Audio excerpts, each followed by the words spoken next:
Perkenalkan, nama saya Mariska Shalom Kakambong, NIM 2018-310025. Saya dari kelas multimedia kelas D. Saya akan menjelaskan bab 3 tentang integrasi multimedia ke dalam kurikulum, dan saya dari kelompok 3.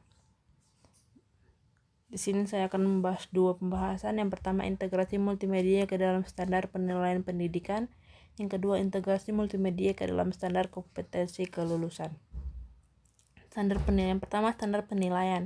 Menurut Munir, tahun 2010 menjelaskan bahwa penilaian pembelajaran berbasis multimedia bertujuan untuk mengukur keterlaksanaan dan keberhasilan pembelajaran dalam suatu aktivitas pembelajaran. Komponen-komponen yang dievaluasi antara lain: yang pertama, ketercapaian tujuan program, waktu, dan pendidik. Prosedur penilaian pembelajaran berbasis multimedia menjadi bagian penting dalam pembelajaran dengan memperhatikan aspek objektif, komprehensif, dan kooperatif.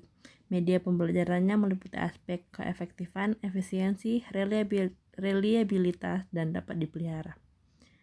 Yang kedua, standar kompetensi kelulusan.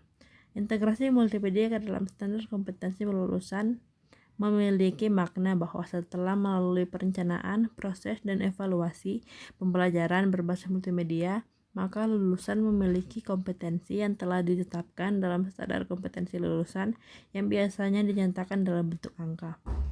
Ketuntasan belajar dalam kurikulum adalah tingkat ketercapaian kompetensi ketuntasan belajar setelah peserta didik mengikuti kegiatan pembelajaran dengan menggunakan kriteria ketuntasan minimal atau KKM.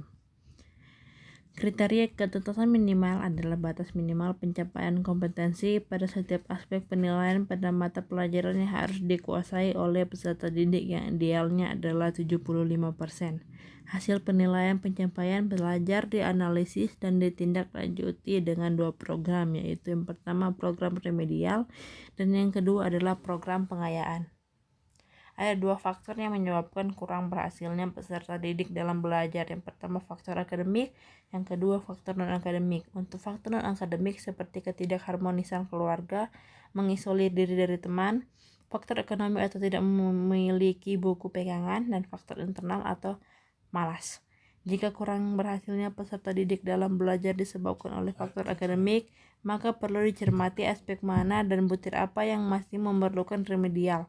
Sebaliknya, jika kurang berhasilnya peserta didik dalam belajar disebabkan oleh faktor non-akademik, maka perbaikan atau remedial yang diberikan adalah mengatasi faktor-faktor tersebut, selain juga upaya yang bersifat akademik.